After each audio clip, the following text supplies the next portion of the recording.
Ya, baik. Assalamualaikum warahmatullahi wabarakatuh. Selamat pagi. Perkenalkan, nama saya Warno Dinome.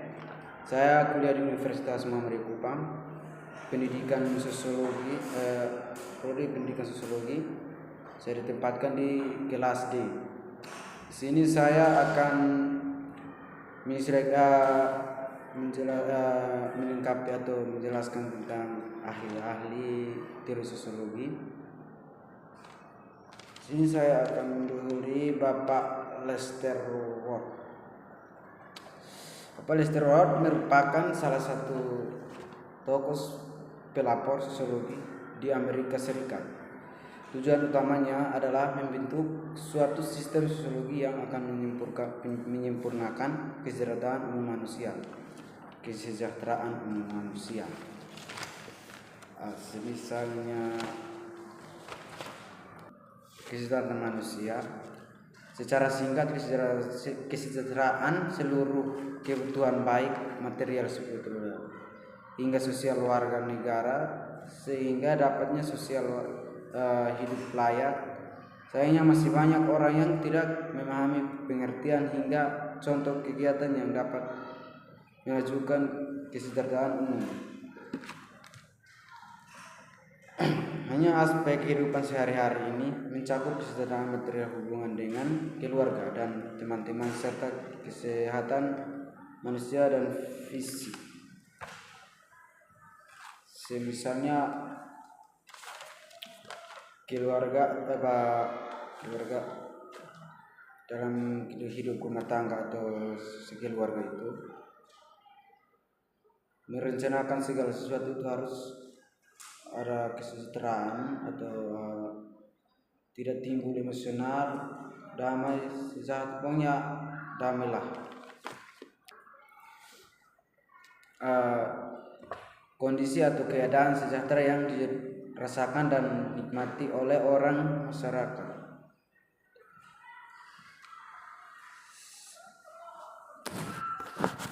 Kesejahteraan umum juga bisa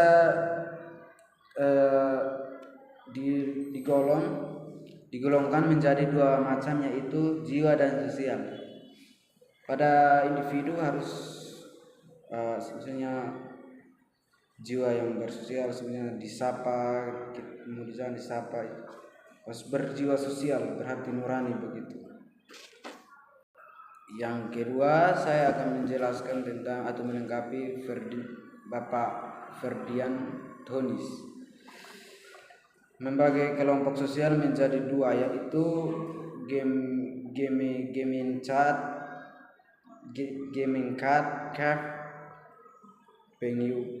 Pengyuban, dan Gesellschaft Patembayan. Walaupun sama-sama kelompok sosial, keduanya memiliki perbedaan yang cukup signifikan.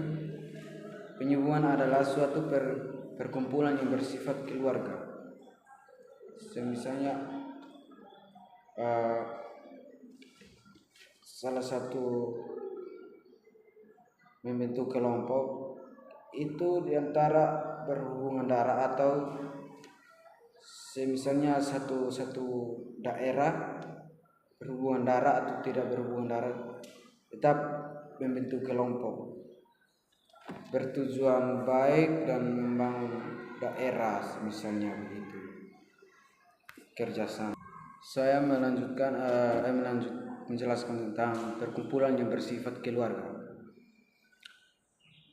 Menurut Bapak Ferdian Thonis, menjelaskan dua jenis kelompok sosial di mana orang-orang menjadi bagiannya. Teori membantu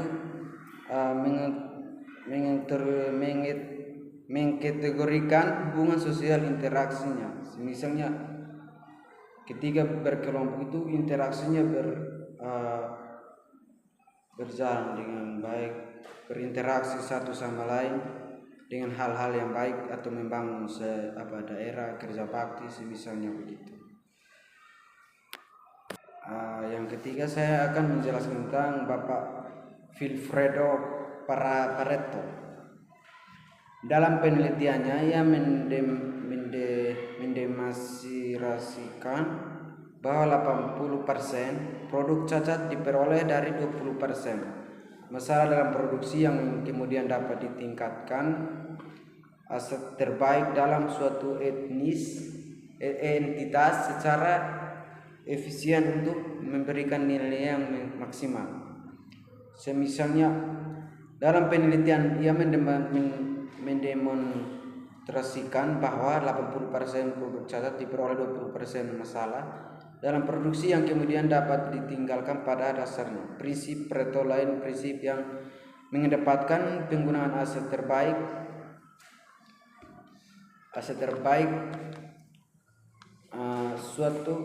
dalam suatu entitas secara efisien untuk memberikan nilai yang maksimal. Misalnya produk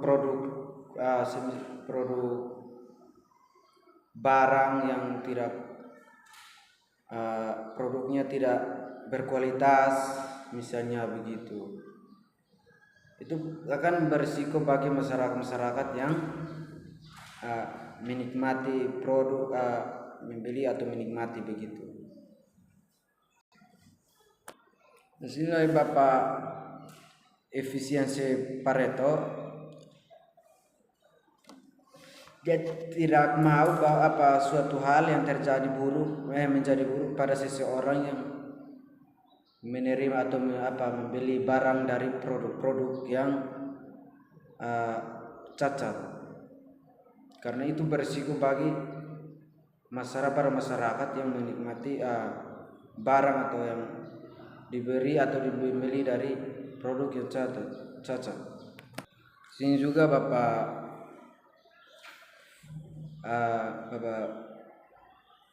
Ferdinand Pareto punya prinsip dalam bidang-bidang kehidupan manusia pasti mengerti bagaimana suatu sebab dapat berpengaruh pada suatu akibat, termasuk pada bidang manajemen, khususnya bagi perusahaan. Terdapat salah satu strategi manajemen yang disebut dengan prinsip-prinsip dikatakan dapat meningkatkan usaha kita dalam proses menyelesaikan berbagai hal dalam waktu produk tercatat.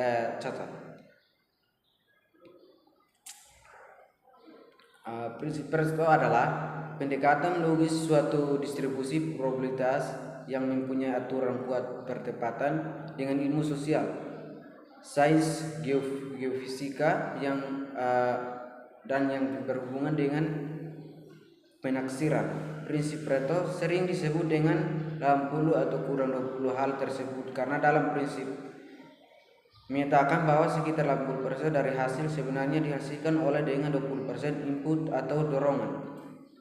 Prinsip Pareto ini dicetuskan pertama kali oleh seorang ahli ekonomi asal Italia yang bernama Vilfredo Pareto. Prinsip Pareto juga berkaitan dengan efisiensi Pareto sehingga menyelesaikan dua konsep dan hubungan dari distribusi, penghasilan dan kekayaan di antara populasi. Dalam implementasi prinsip Pareto atau prinsip 80% atau 20% dapat diterapkan untuk hal misalnya 80% dari keluhan pelanggan muncul dari 20% dari produk atau jasa. 80% keterlambatan jadwal timbul, 20% dari kemungkinan penyebab penundaan, 20% dari produk jasa mencapai 80% dari keuntungan, 20% dari cacat sistem penyebabkan 80% permasalahan. Dari situ Bapak